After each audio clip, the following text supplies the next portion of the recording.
Boa noite, igreja. Graça e paz. Amém. Hoje não é sobre educação financeira, né? Quando minha filha Letícia soube que eu iria pregar hoje, aí ela, não, pai, de novo sobre educação financeira não, né? Não é sobre educação financeira. Hoje, o Senhor colocou em nosso coração algo que está em voga aí na igreja. Deixa eu abrir aqui. Não sou tão acostumado a mexer com essas tecnologias para administração, mas vamos lá.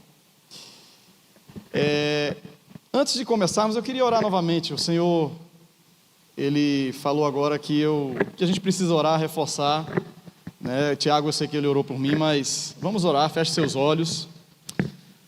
Senhor, eu coloco, Pai, cada mente, cada coração, Senhor, cativa ao que o Senhor quer falar para cada pessoa nesse instante.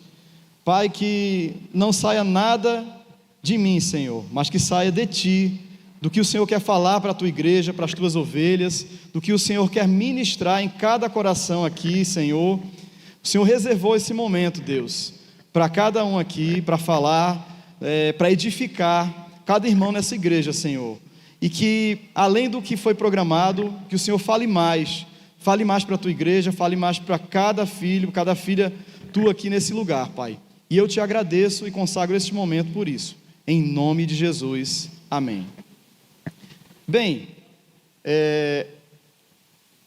há um tempo atrás, diante de um tema, diante de algo que está na boca e nos ouvidos e na mente de um monte de crente, o Senhor falou comigo sobre o tema dessa palavra. Fala para a minha igreja e esclarece algumas coisas. Então, o Senhor, Ele quer falar com você sobre temperamentos, né? Aquilo que a gente costuma falar no dia a dia. Não, fulano ele é colérico, ciclano ele é fleumático. Não, eu sou assim, né? Até a autodeterminação de certos comportamentos. Não, eu sou assim porque eu sou melancólico. Enfim, e até o pastor ele estava falando que comenta-se por aí, certo dia, que esse é o horóscopo do crente. O crente não tem mais esse negócio de signo, de aquário, de áreas, mas tem a teoria dos 4 temperamentos consigo, carregando aí consigo. E tá bom, Senhor, vamos pesquisar sobre, vamos falar um pouco sobre, só que à luz da palavra de Deus. A minha formação não é em psicologia, eu até peço licença àqueles aqui que são estudantes de psicologia, aos psicólogos formados também, mas é algo realmente visível, é algo que em todo canto de igreja, em todo canto aqui, a gente fala sobre isso, comenta e tal, e tem isso quase que como uma prece, né, diária, essa reflexão sobre quem é colérico, quem é fleumático, quem é melancólico, enfim. E o Senhor, Ele quer falar contigo de uma maneira a colocar no lugar certas coisas, a não autodeterminar outras, por conta de como é a sua característica, como é o seu comportamento.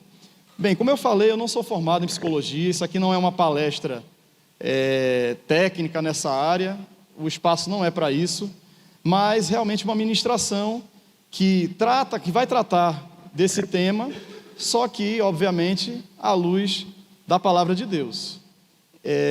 Por um acaso, eu sou formado em educação física, não em psicologia, mas na época a gente chamava de monografia. O que hoje chamam de TCC, foi na área de psicologia do esporte. E mesmo eu cursando educação física, a gente teve um monte de cadeira, de disciplina, na área da psicologia. Então eu estudei psicologia geral na faculdade, depois psicologia da educação, né? Está se identificando com isso, né? Psicologia geral, psicologia da educação, psicologia do esporte, e fiz a monografia na área de psicologia também do esporte, né? Que foi psicologia e ansiedade na área de arbitragem de futebol de campo. Mas enfim, isso aí passou. Hoje a gente está aqui para falar sobre isso, só que à luz da palavra de Deus. Amém?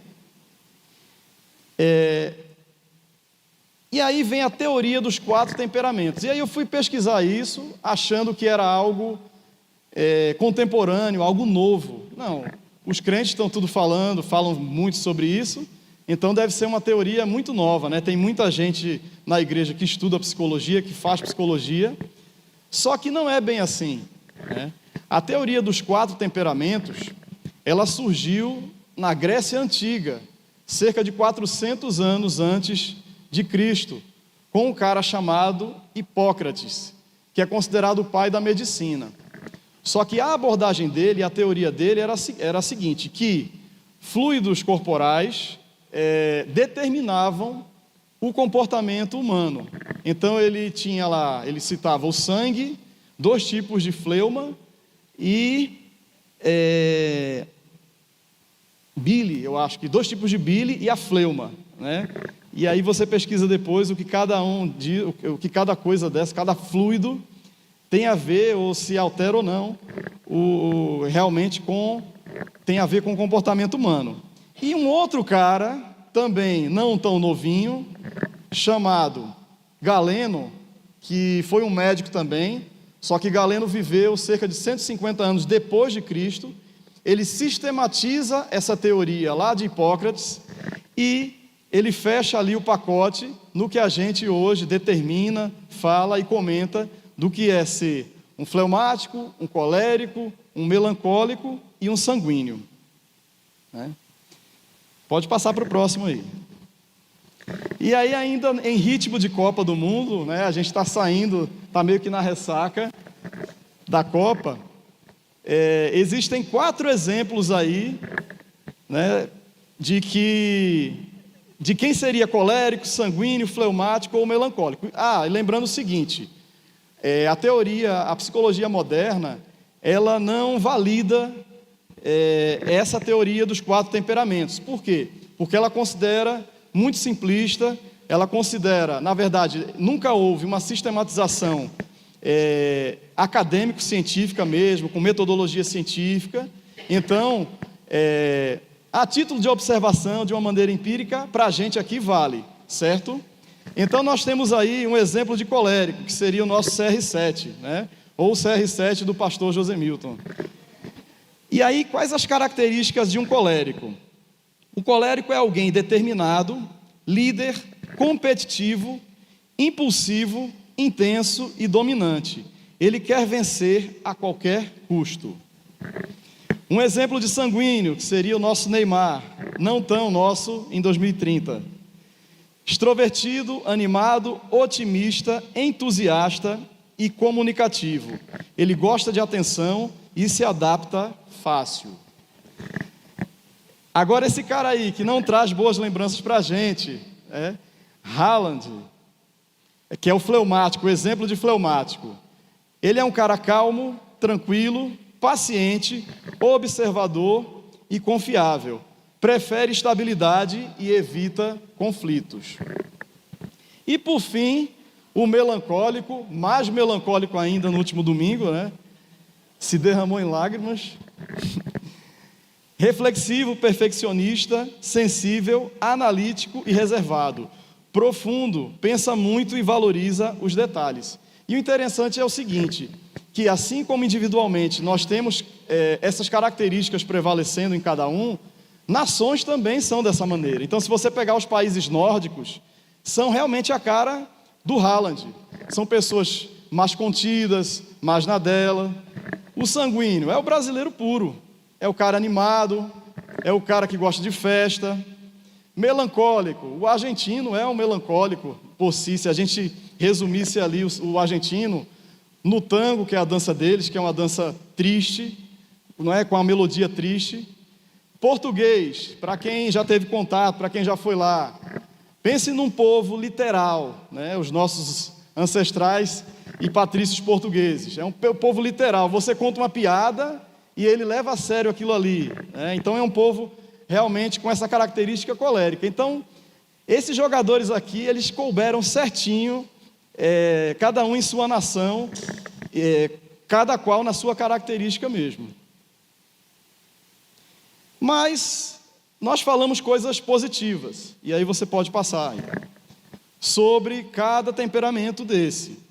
Mas nós também temos o quê? A parte negativa, a parte ruim, as fraquezas.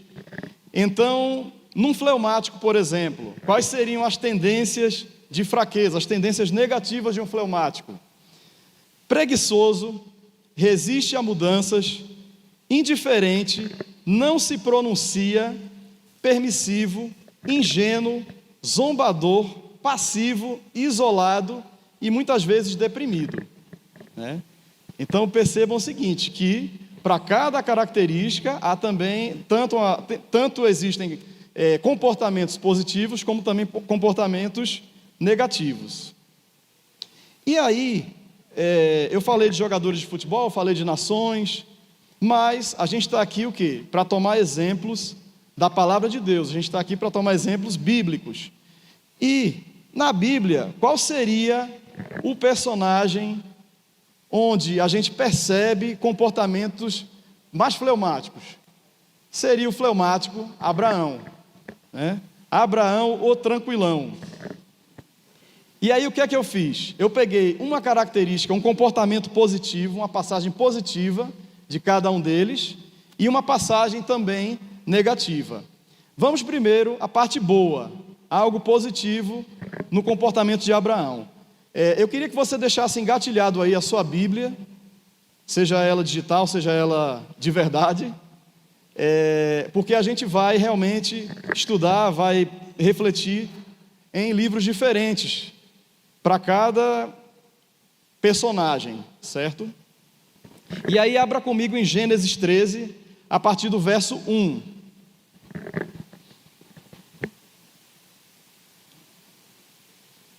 Gênesis 13, 1. Saiu, pois, Abrão, ainda não era Abraão, do Egito, e foi para o Neguebe, com sua mulher e com tudo o que possuía. E Ló foi com ele. Eu costumo dizer que Ló não era cunhado, né, mas era sobrinho de Abrão. Mas Ló ele é muito parecido com Agostinho Carrara da Grande Família. É aquele mala, né, que a gente tem na família e que a gente tem que carregar e arrastar. Então, por vezes, Abrão teve que carregar esse Agostinho Carrara aqui na vida dele, que é Ló. E aí Ló foi com ele. Seguindo aqui, versículo 2. Abrão tinha enriquecido muito, tanto em gado como em prata e ouro. Ele partiu do Neguebe em direção a Betel, indo de um lugar a outro, até que chegou ao lugar entre Betel e Ai, onde já havia armado acampamento anteriormente, e onde pela primeira vez tinha construído um altar. Ali Abrão invocou o nome do Senhor. E aí no verso 5, Ló, que acompanhava Abrão, também possuía rebanhos e tendas, e não podiam morar os dois juntos na mesma região, porque possuíam tantos bens que a terra não podia sustentá-los. Por isso surgiu uma desavença entre os pastores dos rebanhos de Abrão e os de Ló. Nessa época, os cananeus e os ferezeus habitavam aquela terra. Então Abrão disse a Ló: não haja desavença entre mim e você, ou entre os seus pastores e os meus, afinal somos irmãos, né? Somos da mesma linhagem, do mesmo sangue. Então percebam o seguinte, já dá para notar aqui que Abrão, fleumático que era um cara que estava fugindo de problema, e ele não queria ter problema com Ló. E aí no verso 9 segue o seguinte: aí está a terra inteira diante de você, vamos nos separar. Se você for para a esquerda, eu irei para a direita, se for para a direita, eu irei para a esquerda. E continuando, você pode ler depois, e para quem lembra aqui, Ló, muito olho grande que era, ele observa a terra que era mais irrigada, mais verdinha, mais fértil, e é lógico que ele não ia deixar passar a oportunidade. Ele vai lá e pega a terra, a princípio ali, de melhor qualidade para o plantio, mais fértil, mais propensa a prosperar. E Abrão, mesmo ficando com uma terra considerada inferior, é ali onde ele tem encontros com o Senhor, é ali onde o Senhor o abençoa, é ali onde ele tem promessas. Então, vejam que essa passagem aqui mostra um Abraão que fugia de problema, era um pacificador, que não queria confusão. Mas vamos agora à parte que aponta para o lado negativo, ou onde ele se desequilibrou no seu temperamento. Gênesis 16, você pode avançar aí, a partir do verso 1. Vamos ver aqui que Abraão não era essa perfeição toda. Ora, Sarai, mulher de Abrão, não lhe dera nenhum filho. Como tinha uma serva egípcia, chamada Agar, disse a Abrão: já que o Senhor me impediu de ter filhos, possua a minha serva, talvez eu possa formar família por meio dela. E Abrão atendeu a proposta de Sarai. Eu fico imaginando aqui essa cena em que Abrão, como um fleumático, no seu pior momento, quando Sara propõe isso aqui a ele deve ter dito assim para ela, o famoso o quê? Tanto faz, você que sabe, né? Tanto faz, por mim tanto faz como tanto fez. E, adiantando aqui, no verso 3, quando isso aconteceu, já fazia 10 anos que Abrão, seu marido, vivia em Canaã. Foi nessa ocasião que Sarai, sua mulher, entregou sua serva egípcia, Agar, a Abrão. E a promessa de que Abrão teria um primogênito, né, ele seria pai, mesmo velho, já tinha sido feita pelo Senhor. Ora, quantas e quantas vezes conversamos com Deus, o Senhor nos dá uma palavra e o tempo passa por um ou outro motivo, muitas vezes a gente mesmo fica atrapalhando aquele plano ali do Senhor, né? O Senhor quer abençoar-nos, mas não é a hora certa, porque você não está fazendo com que seja a hora certa, e aí passa-se, a sua fé vai esfriando, vai enfraquecendo, como provavelmente ocorreu aqui, e aí um fleumático na sua pior forma, conduzido por sua mulher, ele resolve aceitar aquela gambiarra ali. E as consequências aqui, né, a gente sabe. E avançando aqui no verso 4, a palavra fala o seguinte, que ele possuiu Agar e ela engravidou. Quando se viu grávida, começou a olhar com desprezo para sua senhora. Então Sarai disse a Abrão: caia sobre você a afronta que venho sofrendo. Coloquei minha serva em seus braços, e agora que ela sabe que engravidou, despreza-me. Que o Senhor seja o juiz entre mim e você. Respondeu Abrão a Sarai: sua serva, olha só a passividade aqui, continuando com Abrão. Sua serva está em suas mãos, faça com ela o que achar melhor. Então Sarai tanto maltratou Agar, que esta acabou fugindo. Então percebam a pior forma aqui do fleumático. E quantas vezes você, que é pai de família, que é marido, né, no seu pior, você que muitas vezes é fleumático ali e tal, a mulher fica e não é de Deus, né? Glória a Deus, minha esposa, que isso nunca aconteceu não. Cadê ela? Vou pegar o casaco lá. E aí depois o negócio dá errado e a culpa passa a ser de quem? Sua, né? Mas por quê? Porque você não foi o cabeça. Mesmo você sendo fleumático, você deixou com que o seu temperamento se excedesse ali, você não foi firme e continuou não sendo firme. Por quê? Porque ele engravida a serva, tem uma criança ali que é filho dele, né? E essa serva, ela vai embora, é abandonada no deserto, e esse menino que nasce, para quem não sabe, é Ismael, que é o pai dos muçulmanos, que lá na frente dá origem a Maomé, que funda o islamismo, e aí as consequências nós bem sabemos hoje quais são, né? Mas avançando aqui para um próximo temperamento, o melancólico. A gente viu lá o Messi com as características positivas dele, lá no começo. Agora vamos ver as fraquezas.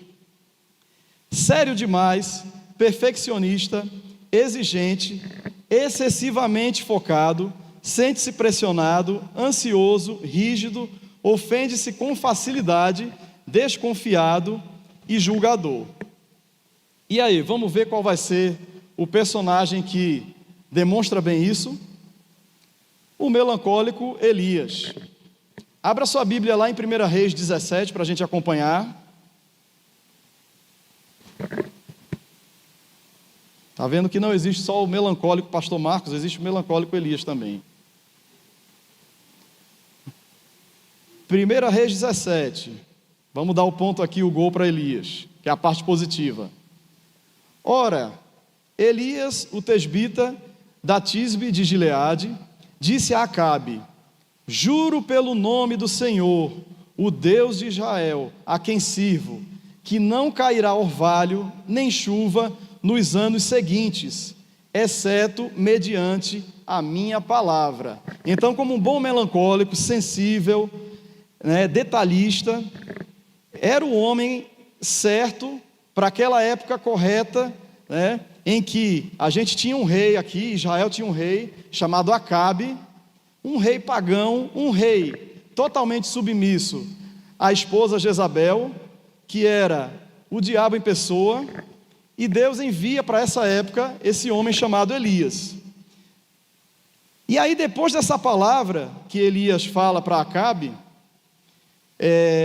a palavra de Deus segue da seguinte forma: depois disso a palavra do Senhor veio a Elias: saia daqui, vá para o leste e esconda-se perto do riacho de Querite, a leste do Jordão.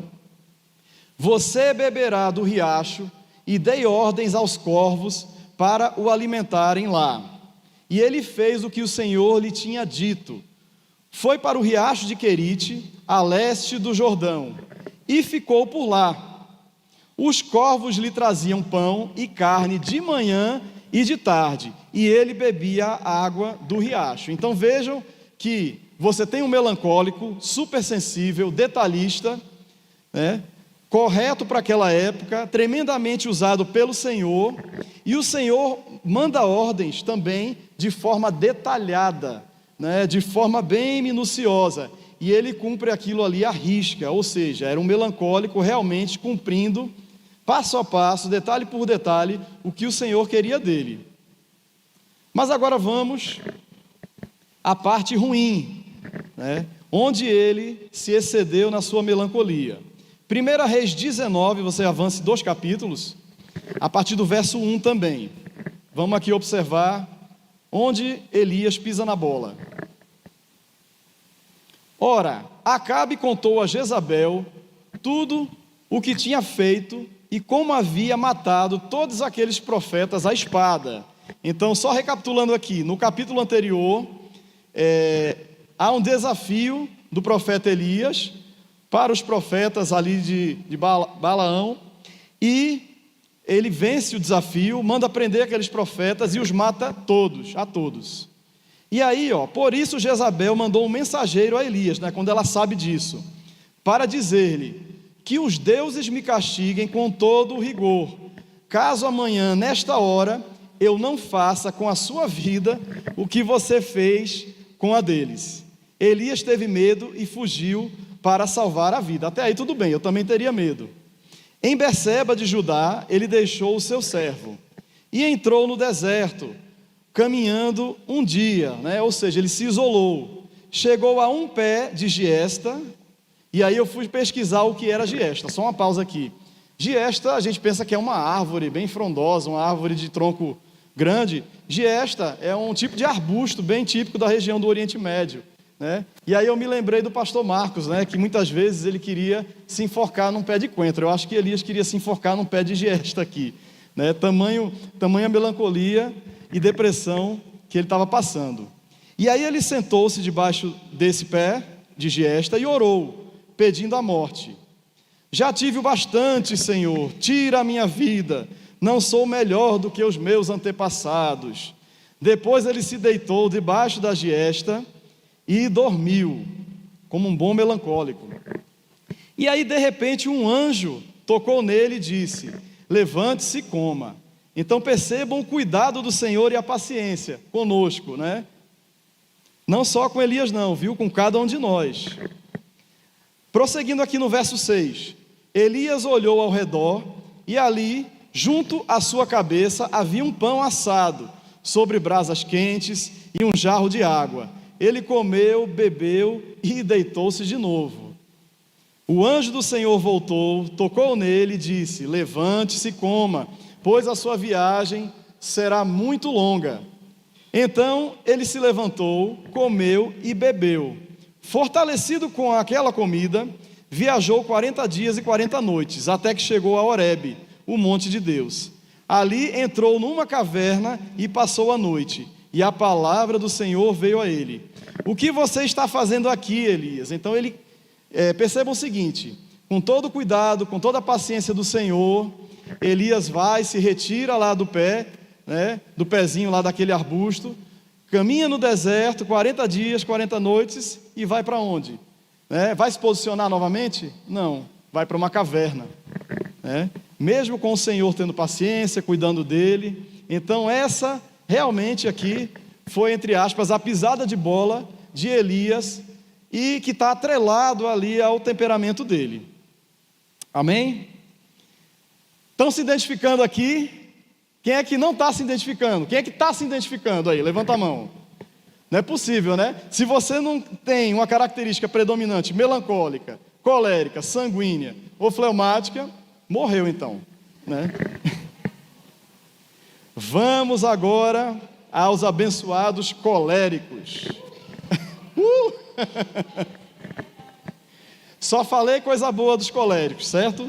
Vamos falar agora as fraquezas, as coisas ruins, né? Nada pessoal, viu? Nada pessoal, viu, amor? Fraquezas de um colérico: dominador, egoísta, mandão, sem tato, competitivo, impaciente, impassível, ríspido, sabe tudo, pouca empatia. Só que tem uma coisa boa, sabe quem foi colérico? Quem manifestou isso mais? O apóstolo Paulo. Vamos lá então. Atos dos Apóstolos, capítulo 14. Abra aí sua Bíblia. A partir do verso 8. Vamos lá. Em Listra havia um homem paralítico dos pés, aleijado desde o nascimento, que vivia ali sentado e nunca tinha andado. Ele ouvira Paulo falar. Quando Paulo olhou diretamente para ele e viu que o homem tinha fé para ser curado, disse em alta voz: levante-se, fique de pé. Com isso, o homem deu um salto e começou a andar. Só uma pausa aqui. Levante-se e fique de pé, né? Vocês acham que Paulo falou dessa maneira? Levante-se e fique de pé, né? Levante-se e fique de pé. Eu chego aqui para o doente, você vai ser o doente, né? Levante-se e fique de pé, rapaz! Aê!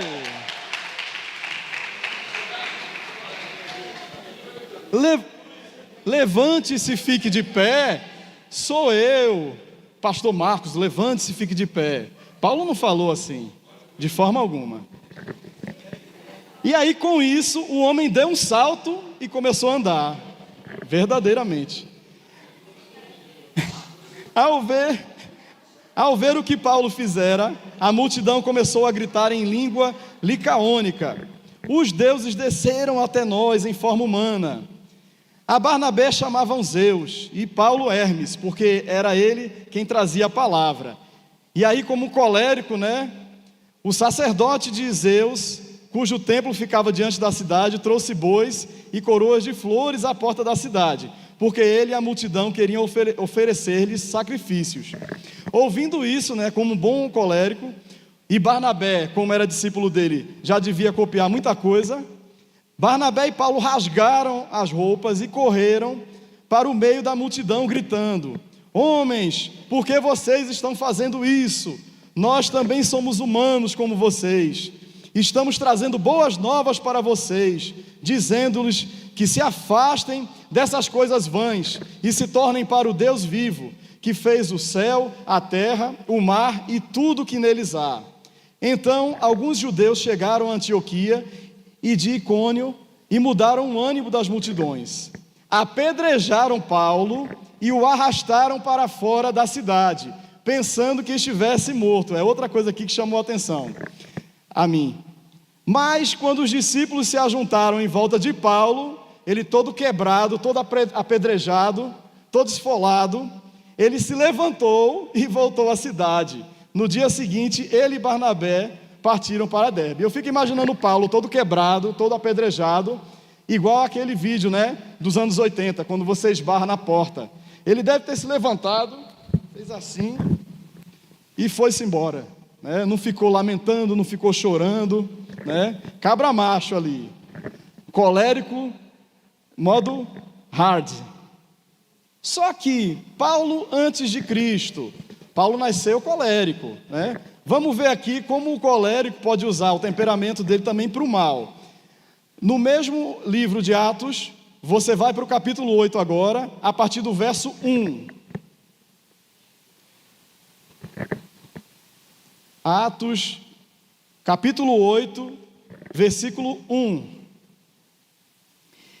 Ainda era Saulo, ó. E Saulo estava ali, consentindo na morte de Estevão. Naquela ocasião, desencadeou-se grande perseguição contra a igreja em Jerusalém. Todos, exceto os apóstolos, foram dispersos pelas regiões da Judéia e de Samaria. Alguns homens piedosos sepultaram Estevão e fizeram por ele grande lamentação. Saulo, por sua vez, devastava a igreja, indo de casa em casa, arrastava homens e mulheres e os lançava na prisão. E certamente não era da maneira mais comedida, mais quietinha possível, não. Era da pior forma, dentro do temperamento dele, que era como um bom colérico. E vamos agora para o sanguíneo. Quem se identifica aí com o sanguíneo? Olha, já dá para ver quem é sanguíneo, né?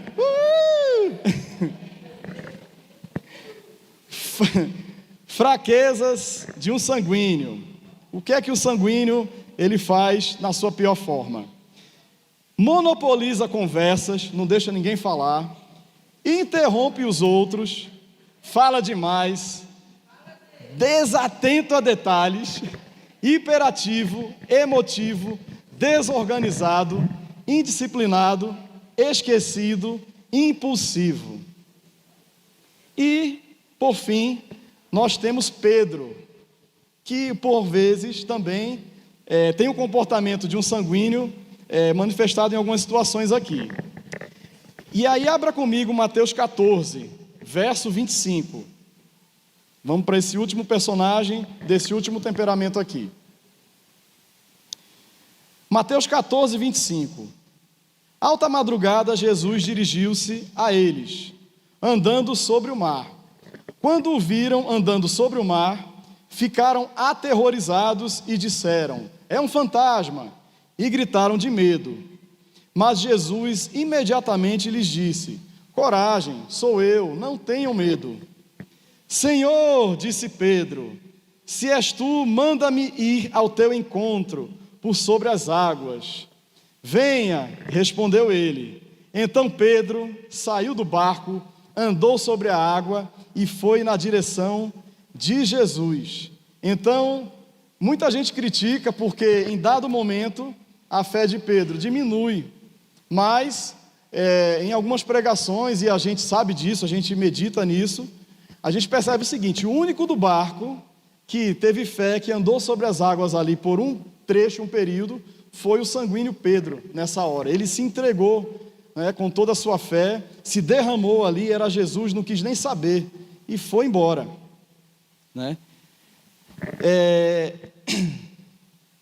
E aí seguindo, lá no livro de Lucas, capítulo 22, verso 47, a gente percebe aqui o lado negativo em que o sanguíneo de Pedro ali se manifesta. Enquanto ele ainda falava, estavam prestes a capturar Jesus, a prendê-lo, apareceu uma multidão conduzida por Judas, um dos 12.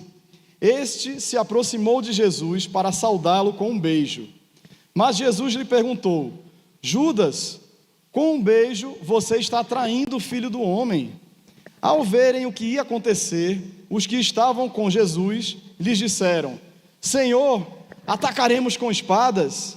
E um deles, que a gente sabe que é Pedro, feriu o servo do sumo sacerdote, decepando-lhe a orelha direita. Então, aqui foi um sanguíneo ali que por impulso, agindo por impulso, sem pensar, sem meditar, ele vai lá, toma a espada e corta a orelha do sumo sacerdote. E aí Jesus, a gente percebe, a gente lê nas linhas seguintes, que ele corrige, ele conserta, né? Então ele fala ali para Pedro: não, não faça isso não, né? Parafraseando, seria mais ou menos isso.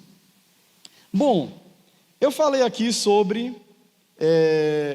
4, não só personagens, né, bíblicos, mas pessoas de carne e osso como eu e você, pessoas que existiram, pessoas que tinham falhas, e a gente percebe aqui, né, a gente aponta, a gente lista erros, mas pessoas que foram tremendamente usadas pelo Senhor, cada um com uma característica, com um temperamento, com um modo de ser diferente. E quanto a mim, quanto a você, século 21, ano de 2026, né? E eu separei 3 ambientes, 3 situações, 3 circunstâncias comuns a cada um de nós. E eu vou falar um pouquinho de mim, né? Vou falar até um pouquinho, até de Cláudia também, que são o ambiente de trabalho, nossa casa, né? Aqueles que são casados com nossos cônjuges, com nossos pais, nossos irmãos, enfim, nossos avós, e ministerialmente falando.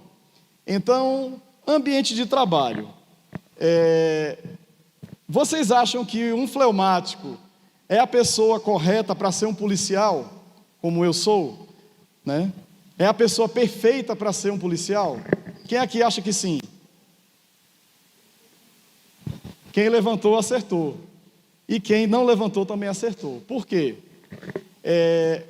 Diferentemente de uma pessoa autônoma ou um prestador de serviço individual, cada um de nós aqui, nos nossos ambientes de trabalho, seja numa empresa, como empregado, como alguém que está servindo, ou seja, você que é um empresário, que gere time, gere uma equipe, nós observamos pessoas das mais diversas características.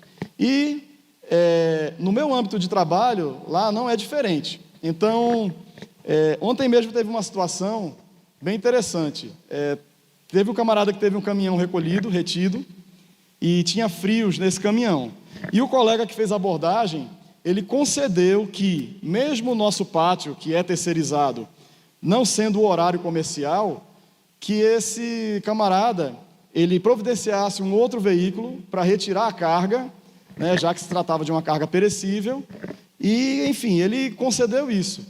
E na equipe ontem, engraçado, é que nós tínhamos um fleumático, um sanguíneo e um colérico, né? Só faltou o melancólico ali.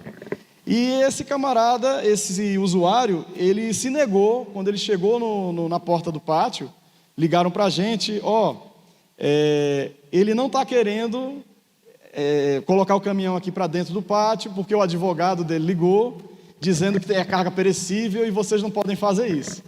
Aí, assim, um colega que é bem colérico ligou, conversou com ele, só que assim, ontem ele estava num bom dia, ele não é crente, ele estava num bom dia dele, então ele usou o colérico de uma maneira bem comedida, mas que foi de extrema eficácia para convencer o cidadão, antes de nós chegarmos, a colocar o caminhão para dentro do pátio. E aí, quando nós chegamos lá, o cara, pelo visto, era um cara colérico também, falava muito alto, e aí bateu com um colérico, né?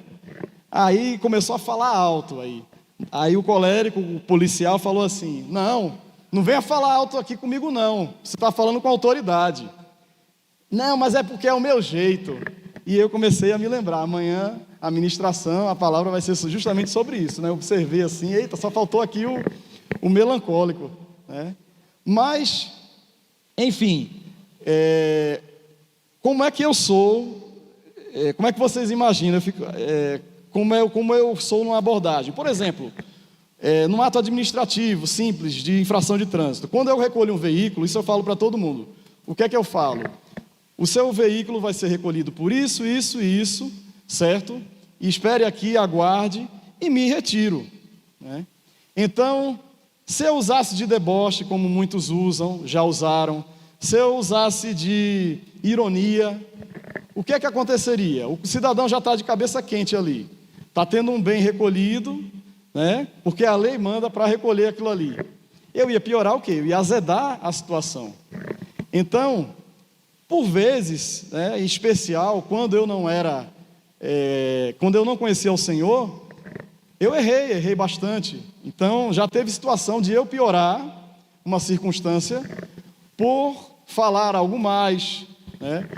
Vocês viram aqui que muitas vezes um fleumático, ele é debochado, por vezes, né? Do jeitinho dele. Então, isso complicou determinadas situações. E hoje, o máximo de diminuição, né, quando eu lido com alguém, diminuição de danos, digamos assim, o máximo possível eu faço, né? Se ele quiser tirar uma dúvida, eu tiro. Se ele quiser ficar falando, ele vai ficar falando, desde que ele não desacate a autoridade ali naquele momento, como já aconteceu muitas vezes. E já houve casos, por exemplo, 2 fleumáticos, eu no meu nível ali, né, porque vocês falam que eu sou fleumático, mas tem colega mesmo lá no meu trabalho, que o cara é mudo, parece que ele é deficiente, mudo, né? Só que parece que mescla, né, o fleumático às vezes com o colérico, né? Tem um colega mesmo lá que ele é caladão, e quando ele fala, ninguém entende nada, né? Ele fala, fulano é calado, e quando fala, ninguém entende nada, né? E aí, fulano, tudo bem? É o quê, rapaz? Rapaz, um dia eu vi esse camarada no modo colérico. A gente estava atendendo um acidente que a gente tinha até presenciado ali perto da Gevel. Está lá a vítima, a gente estabilizou a vítima, ligando para o SAMU, ligando para bombeiro. Aí ele ligou para o SAMU e pediram um monte de protocolo e tal. E aí ele se arretou na hora. Ele, vem logo, rapaz, traz essa ambulância logo aqui, o cara está morrendo, né? Aí eu olhei assim, puxa, ele fala, olha.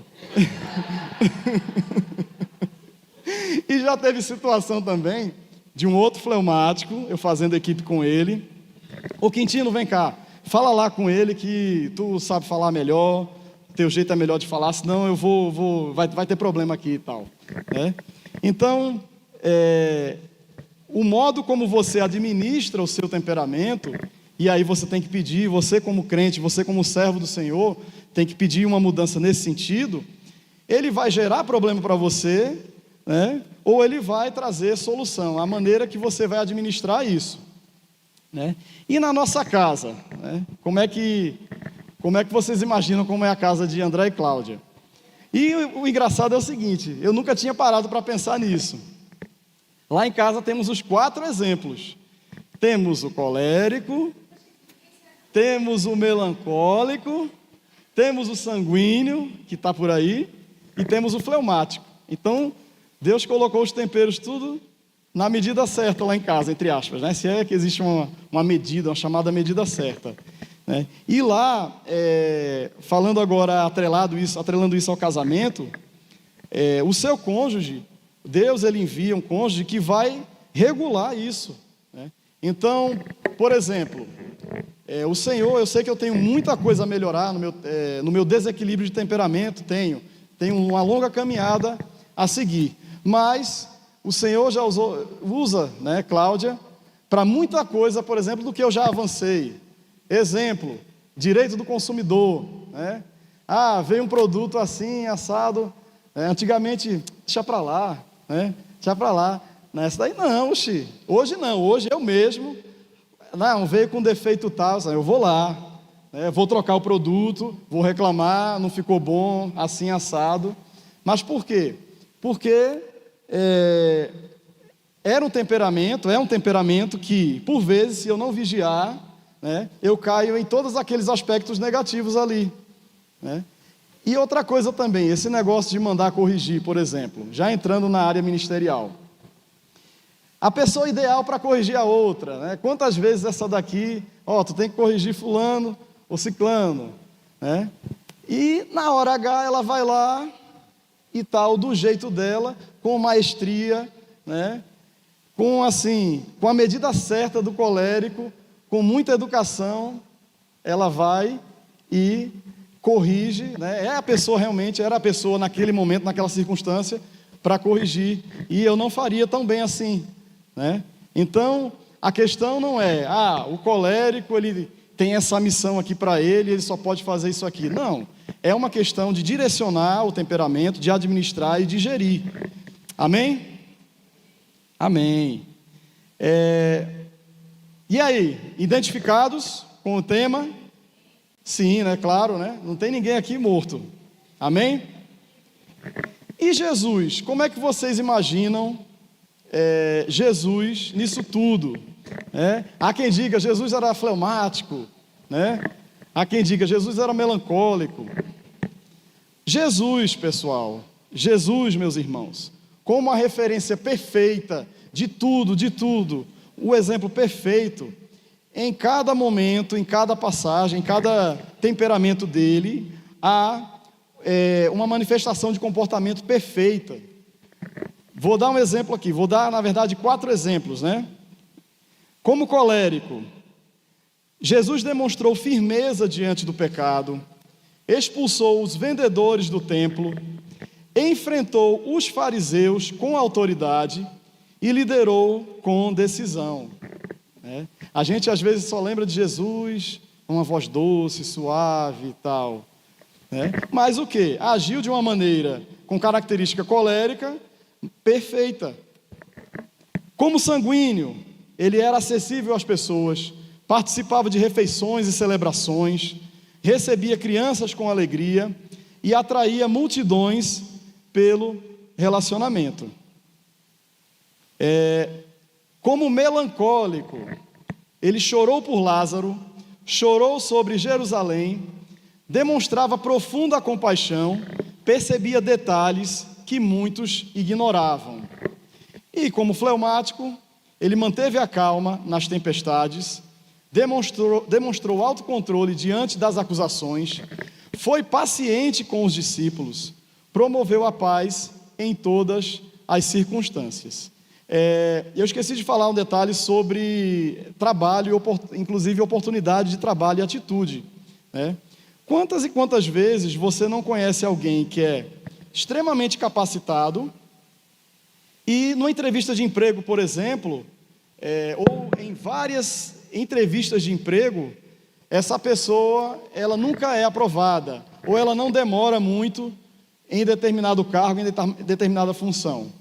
Então, percebam o seguinte, muitas vezes você tem uma capacidade técnica muito boa, uma capacidade técnica invejável, sabe falar idiomas, é graduado, pós-graduado, mestre, doutor, mas quantos e quantos aqui não conhecem pessoas que não estão trabalhando na área para a qual elas se prepararam, né? Elas fracassaram, elas fracassam numa entrevista de emprego. Por quê? Porque provavelmente essa pessoa ela se deixa levar pelo que tem de ruim no temperamento dela. Mas não é para ela mudar o temperamento dela, é para ela ter atitude, né? E bem usar aquela característica que Deus colocou para ela ali, diante dela. Então, essa palavra não é para Tiago deixar de ser colérico e virar um melancólico, ou para Cláudia deixar de ser colérica, virar uma fleumática, né? Se você estiver orando por isso, você está orando errado. Por quê?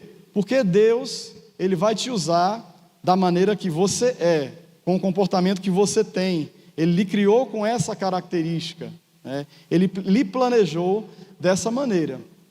Amém? Então, Deus ele é criativo e Ele usa pessoas diferentes para cumprir o seu propósito. E Efésios 4,13, não precisa abrir, você anota aí se você quiser. A palavra lá fala que até que todos cheguemos à medida da estatura da plenitude de Cristo. Amém? Quando se fala de transformação de glória em glória, Deus, Ele está te transformando, Ele está podando ali o seu temperamento. Ele não está te transformando de um fleumático para um sanguíneo, não. Ele está equilibrando, assim como o Senhor Jesus foi equilibrado, Ele está equilibrando você, para você usar o teu temperamento, a tua característica, ou até o cruzamento dos teus temperamentos, da melhor maneira possível. Amém? Vamos agora, eu queria que o pessoal do louvor subisse, para a gente ter um momento agora de ministração.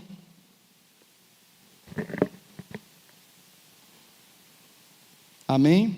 Eu vou orar por você. Talvez assim você vem se prejudicando por conta desse desequilíbrio de temperamento, por ser colérico demais, por falar demais na hora errada, ou por uma retração de atitude, né? Atitudes que você devia tomar, mas você está se escondendo numa caverna como Elias ali se escondeu. Você está preso a algum problema. Feche teus olhos. Aqueles que quiserem vir aqui na frente também, podem vir. Eu convido vocês, o Espírito Santo convida você para vir aqui. Se puder apagar as luzes. Amém.